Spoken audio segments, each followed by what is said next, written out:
I'm a master naturalist in Onondaga County in central New York. And I started out as a master gardener with Cornell Cooperative Extension and as an educator. So when I heard about the Master Naturalist program, it seemed very logical to learn more because there was an opportunity to be a trail guide at the county park near where I live. So I'm going to talk about my experiences with nature interpretation for children.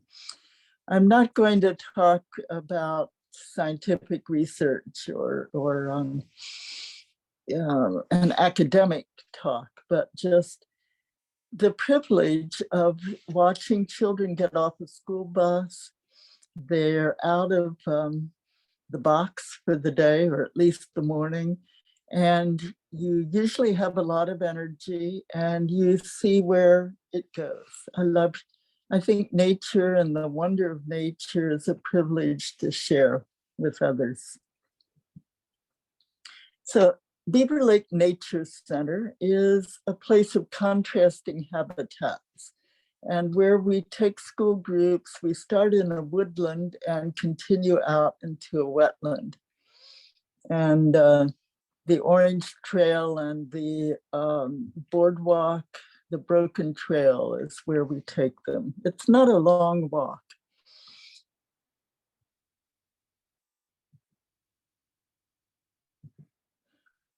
Hemlock Hollow is the first area where we enter. And as you look down in there, you see the darkness that's that characterizes a hemlock habitat. Not much light gets through to the bottom. This is really a hemlock northern hardwood ecological community. So we have maple trees and pine and a few yellow birch and black cherry. But to me, it's just a place of mystery. The darkness is a place of mystery. And then I feel like I have this privilege of taking kids into this grand mystery tour. And pretty much what the kids see at eye level are tree trunks. The picture on the left is a white ash tree with, a white maple tree, white oak tree. Woo, I've got to get my white straight here. And I tell them that, I ask if anybody reads mystery books, likes mystery stories. It's not totally clear if this started life as one acorn and branched into 3 large trunks, or if there were 3 acorns near each other and they just sort of converged and then diverged. But you can look up on the top right and you see a different view, and you can look down and you see kind of looking down into the darkness and trying to imagine something. So I try to get kids to look up and down and around, and I'd rather not teach them something, but I like to ask questions. And then on the ground, we can look for acorns and leaves. I'll introduce them to some of the oak, the red oak or white oak family, and then the hemlocks and pines, and maybe the different types of trees that lose their needles, or there are trees that don't lose their needles and trees that lose their leaves. Then we come to looking a little bit further down. What do you see? Well, you see roots. What do roots do? Typically, these are second graders. And I'm always impressed at how much they do know. And for instance, the scene on the left, where did that kind of diagonal root originate? And they'll say, well, from that tree. And I say, no, look carefully. And then they'll follow it back and see that it actually comes from the tree to the right. And I ask them, is it the same kind of tree or a different tree? And yeah, sometimes I'll just give flip answers, but I love to ask questions that they really have to think about. And then the picture on the left are these two trees cooperating, and it's actually joined by a common root. So trees, this is an obvious something that's basically this hemlock northern hardwood community is about trees. And here's a hemlock tree. And it began life as a seed on a stump that rotted away and now has stilt roots. And hemlocks actually are one of the trees likely to do that. Also yellow birch. And then there are fallen logs. We had a Labor Day storm in 1998 and lost 800 trees in this county park. So this is a rather massive dual tree that is leaning down, and kids may find mushrooms there. And if they see mushrooms there, that may be all they want to look at during this whole time in the woods, mushrooms, which is fine with me. I don't know much about mushrooms, but there's endless varieties to look at. And then in the roots, you can see rocks stuck in among the roots when the tree fell down.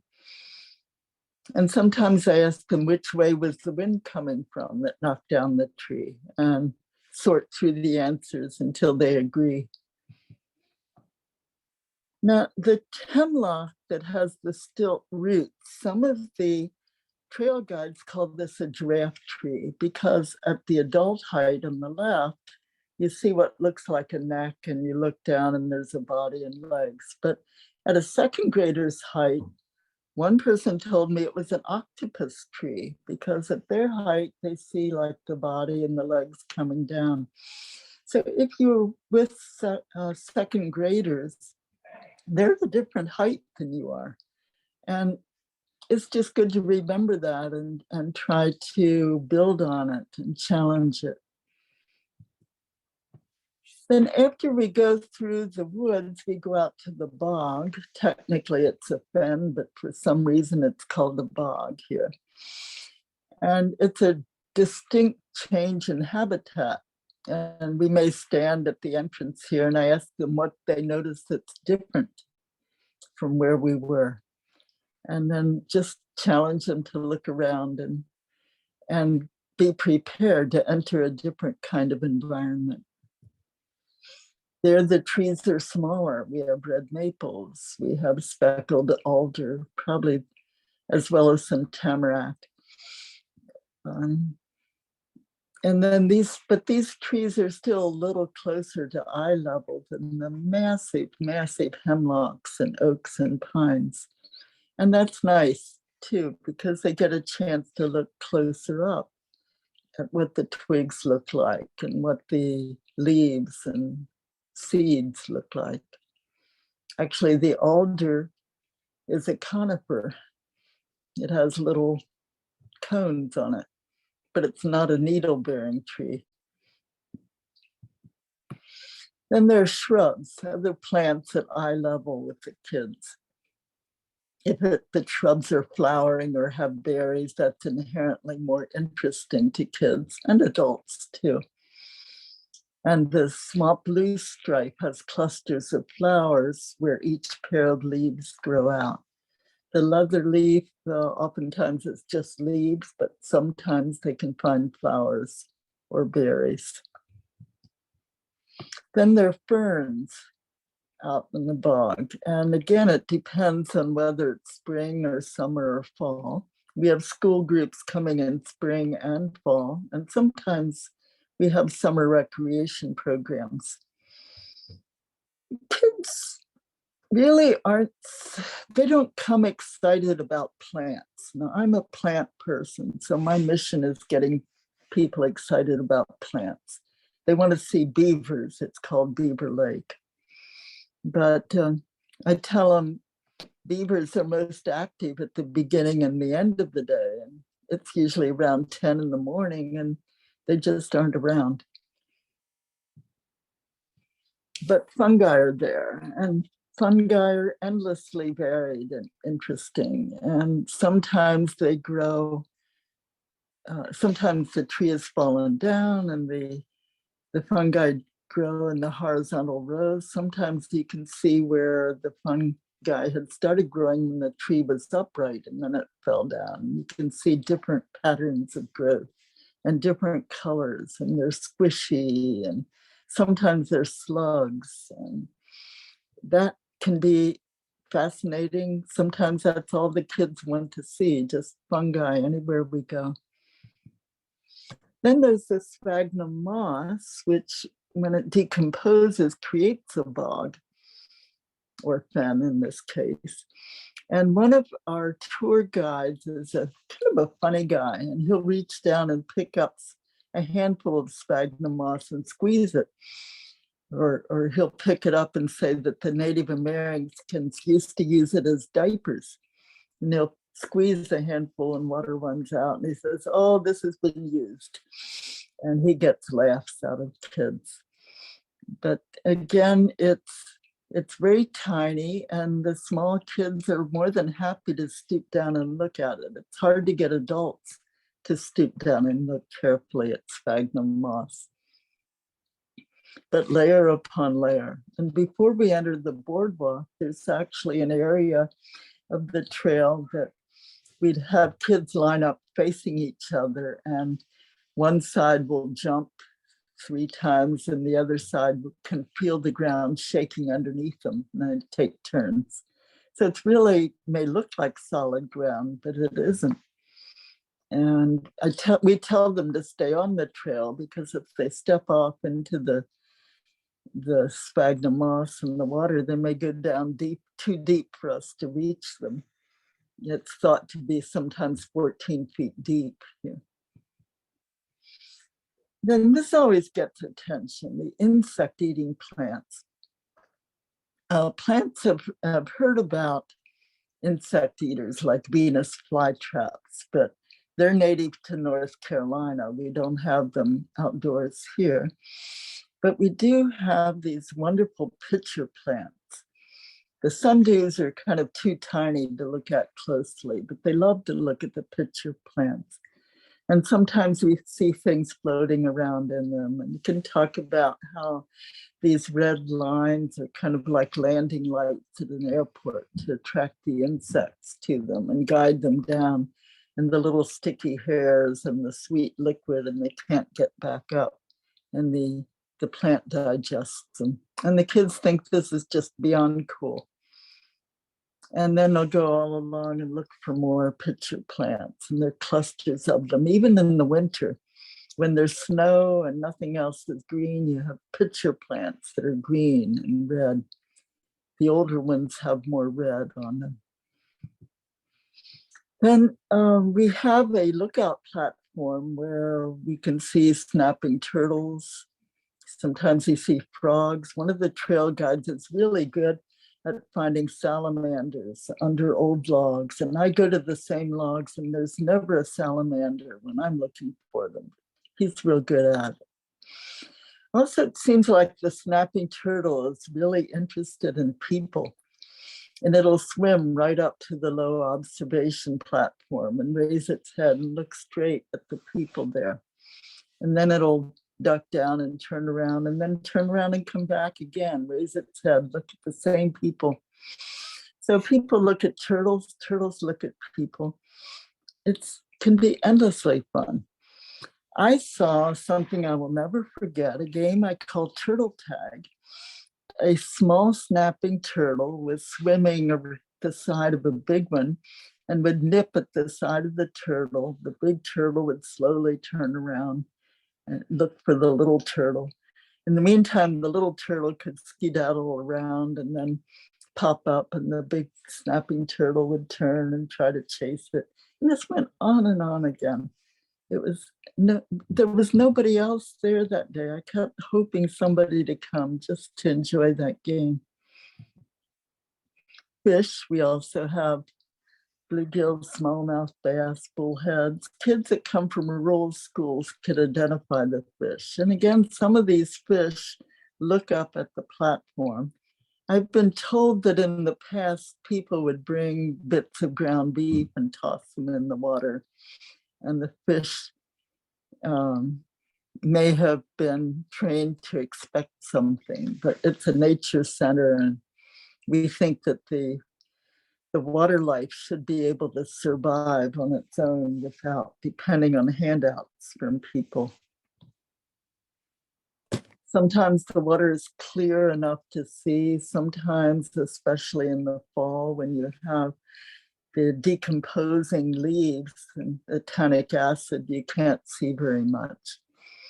And then if it's a sunny day, there may be turtles sunning themselves on a log. There's usually something interesting, and sometimes frogs on the edge of the irrigation channel where this little platform is.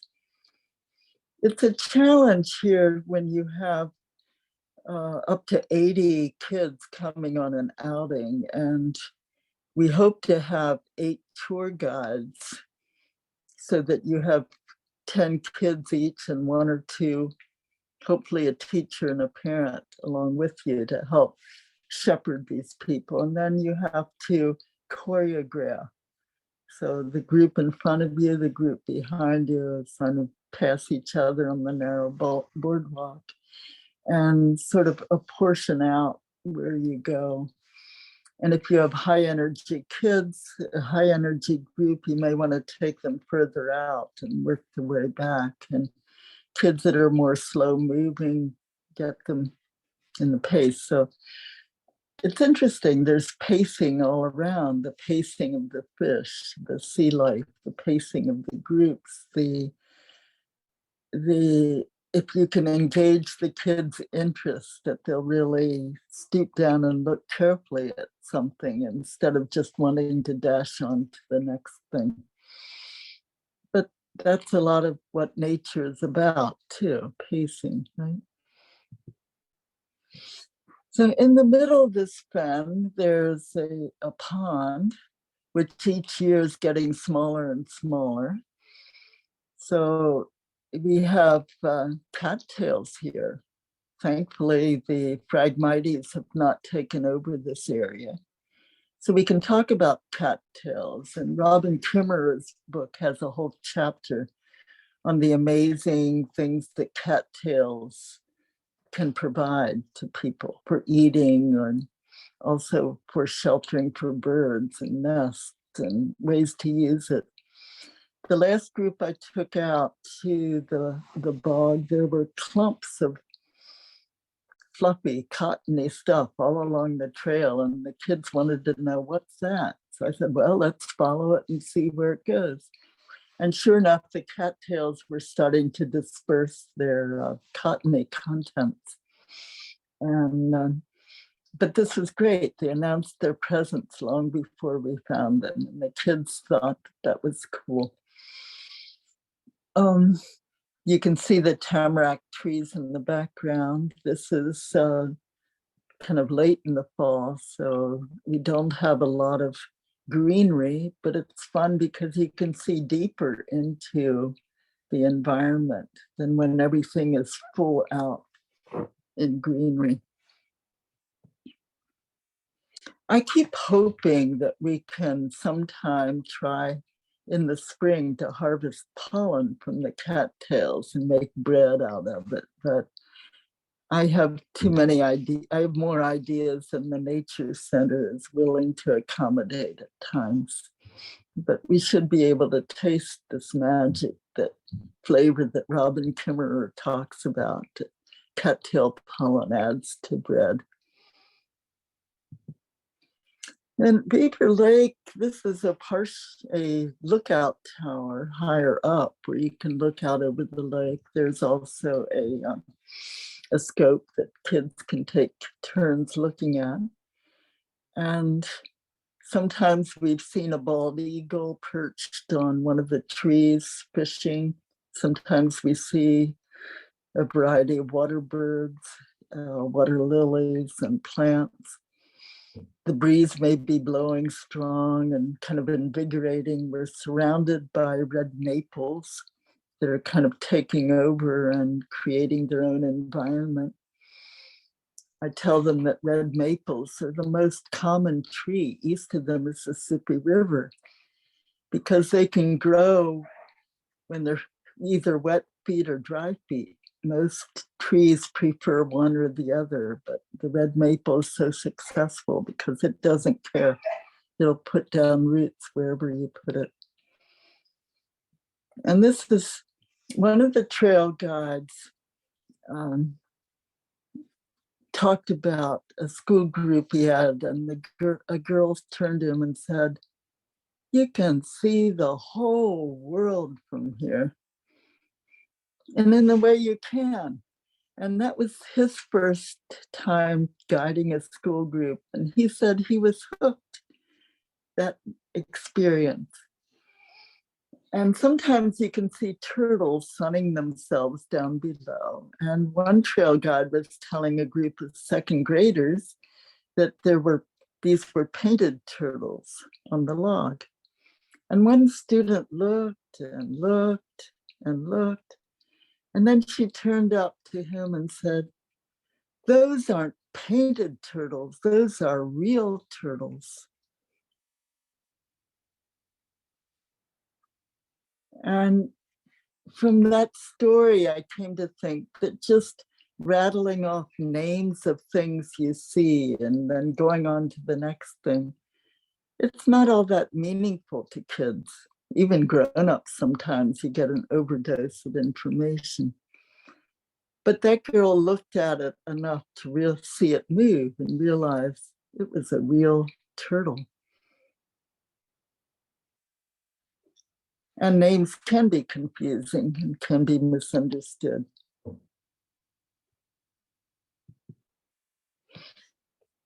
And then from that tower, when you're going up the tower, this is what you see. You see the water underneath and some of the plants growing right at the water's level. When you're at the top of the tower, you can look down and see the boardwalk that you came from and the structure of the bog. So if you spend some time and just try to savor the different perspectives that you have and engage the kids in taking these different perspectives and talking about what they see, what gets their attention.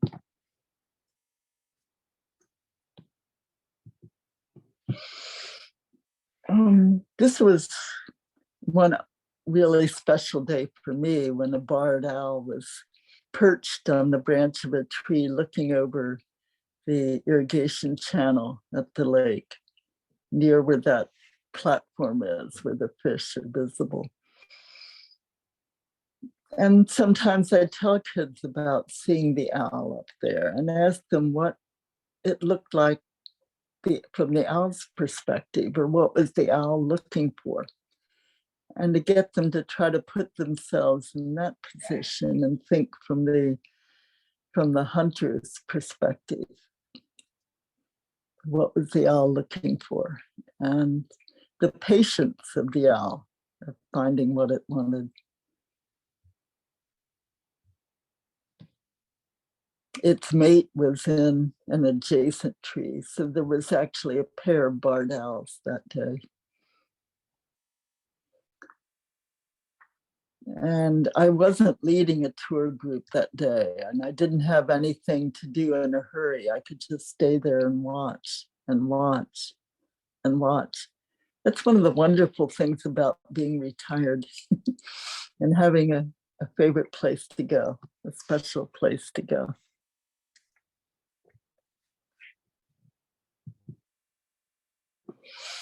So engaging children at their eye level.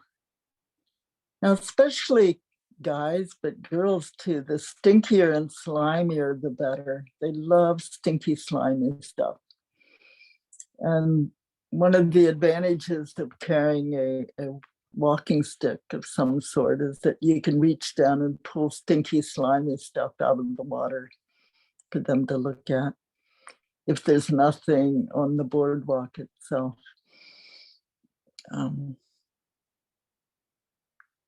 This was, I think, in the middle, a tiger slug on a composite type platform that mimicked the patterns on the slug.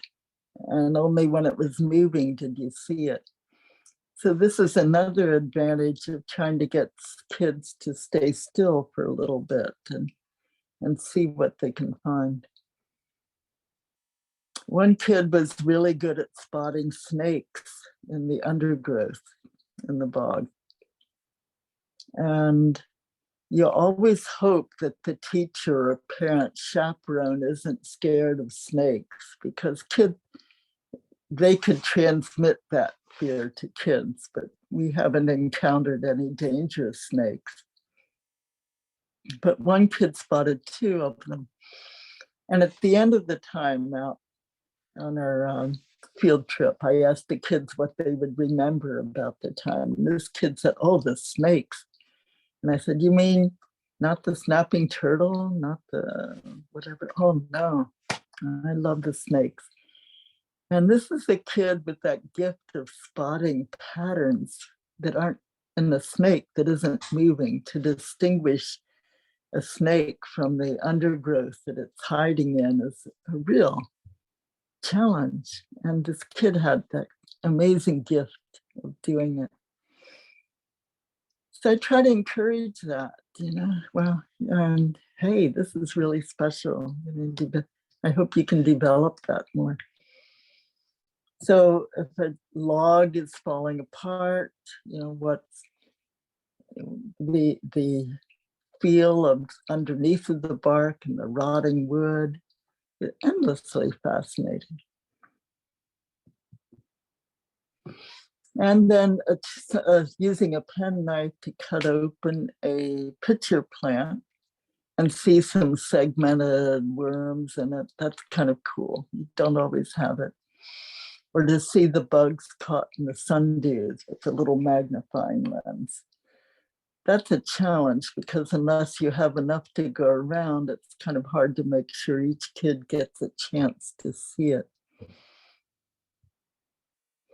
But again, adults may have a harder time steeping down, but kids aren't afraid at all at squatting down, sitting down, and looking closely at things and studying it. And some kids will go ahead and find another example and call everybody. And then it becomes just a wonderful little adventure. Who can find the next fascinating thing? Another fun thing that's to do with kids is give them a kind of scavenger hunt. Now, this is a pitcher plant blossom, and that has a more limited life than the pitchers themselves, which can last up to 2 years. But at their full peak, this is the flower of the pitcher plant. And I think they look like 2 umbrella tops facing each other. And they're on a pretty high stalk, way higher than the plant. So I'll give kids something to look for and keep giving them hints until they actually find it. And that's a great deal of fun. And then when they can take these hints and find a pair of pitcher plant blossoms, and a little further down the boardwalk, there will be more. And it really is so shiny and so luscious colored plant in the midst of all of that green at that level of the bog. Also in the bogs, we have high bush blueberries and cranberry plants. So I start describing a cranberry at a place that I know that probably one or more is, and give enough descriptions until they find the cranberries. So we don't really encourage kids to eat things at the nature center, but they can touch it.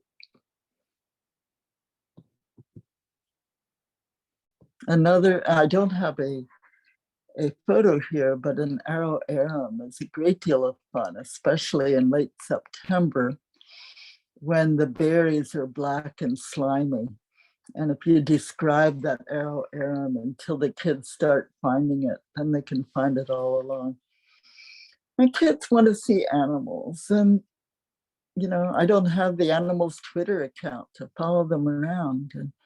But sometimes we see wet marks where an animal has been recently.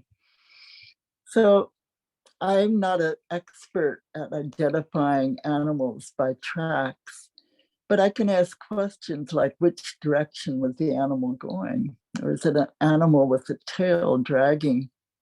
And how long ago do you think the animal was here? So again, it can be a kind of puzzling over.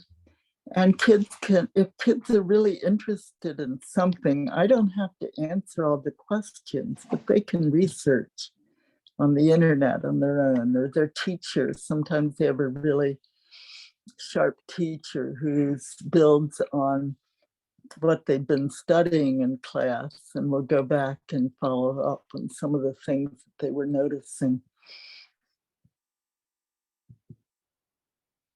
Well, here's another evidence of an animal. Pileated woodpeckers, some people say pileated, leave their marks. And again, I'll describe this kind of tree after showing them a tree with one hole. And then they'll find this tree, which looks sort of like an apartment house, a woodpecker of an architect in an apartment house. And then as the holes get larger animals can move in. And I asked them to come up with ideas of what other animals might be wanting to make a home here. And then also ask if the tree is alive or dead. And, that's not always a simple question to answer. Is a tree alive or dead? And they may give a quick kind of glib answer. And then I'll ask them, hey, look again, look up. Why do you say that? And there may be different answers, and then they'll come to a consensus. Yes, it's alive or dead. But I think this is something, if you can get a second grader to look at a tree carefully enough to think if it's alive or dead, or healthy or unhealthy, these are good observational skills that they can apply in life. And it's worth seeing if you can be a little bit of a catalyst for life skills that can be applied in all kinds of situations. Whoops.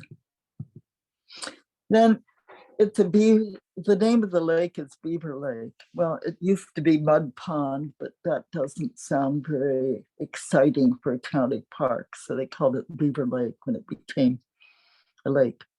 It's actually a kettle lake left behind by a glacier, a deposit of an agglomeration of things that were too heavy for the glacier to continue carrying as it melted northward. So it's not very deep.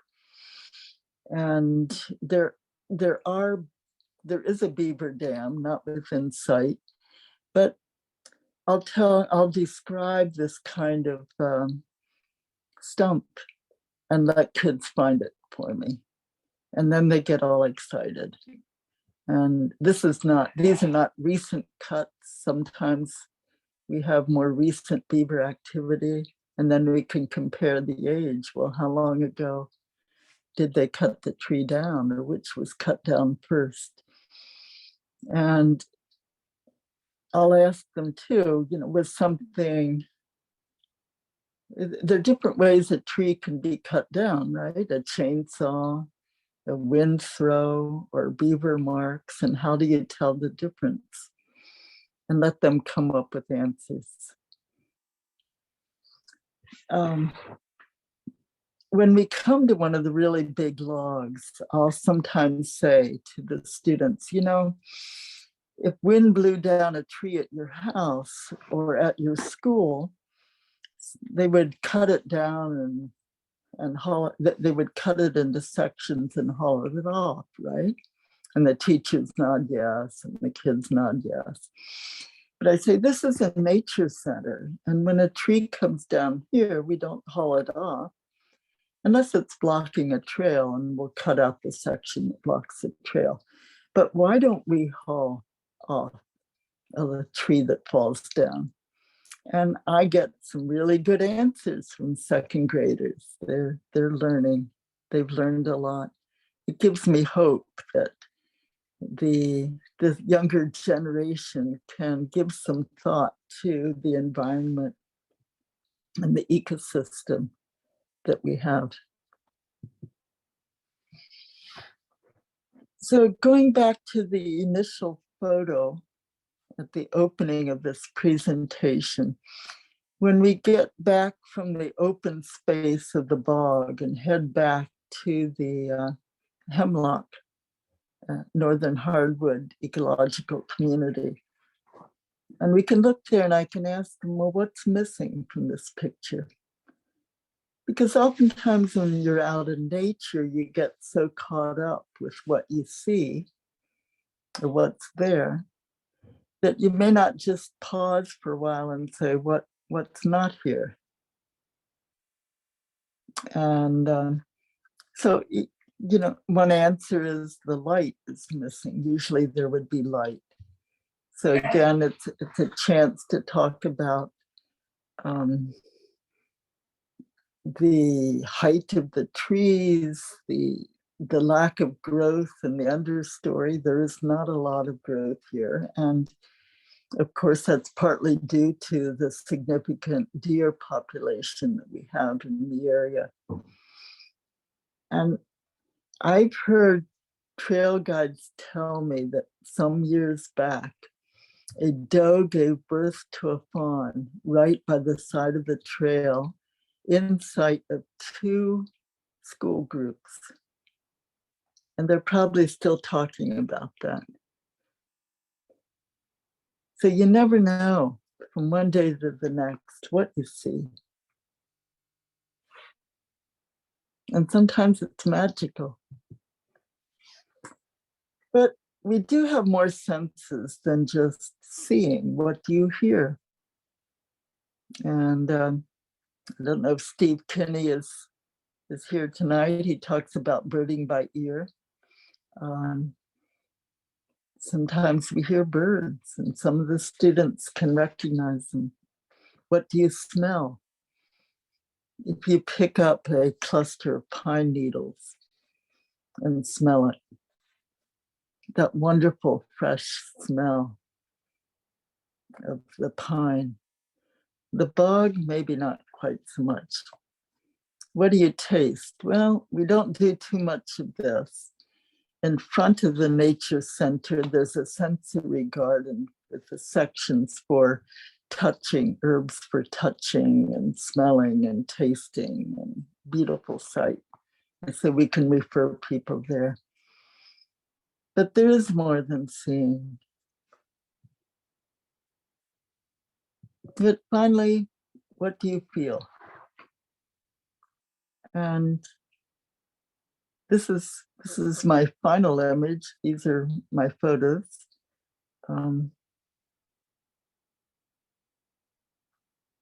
One group that I had of kindergartners from the city, when they looked at this deep woods, they were scared. These were little kids, massively tall trees and dark, and they were just kind of shaking. And I thought, oh my God, I've got to get them through the trail quickly and out to the open space, to the sunlight. So we kind of, eased our way around other groups and I got them out in the sunlight. But all in the back of my mind was, I've got to get them back through the woods to the parking lot because there's only one way back. And how am I going to do it? And when we got back to the woods, it was late September. I reached down and picked up an oak branch. And, leaves grow in clusters at the tip of oak branches. And I lifted it up in the air and waved it back and forth. And I said, look, it's a fan. And they all reached down and there were oak branches around. And they all found an oak branch and they were waving it around and just twirling around and looking at each other's branches. And then after a bit, I reached down and scooped up a handful of acorns. And I said, look, some have caps and some don't. And they all reached down and scooped up acorns, and they were comparing their handful with each other, their little hands, how many acorns they could pick, how many had caps, how many didn't, or how many were just caps. And they didn't want to leave. And this was about an hour and a quarter of a transformation from not wanting to go into the dark woods to finding it to be a place of wonder and enchantment and not wanting to leave. So thank you.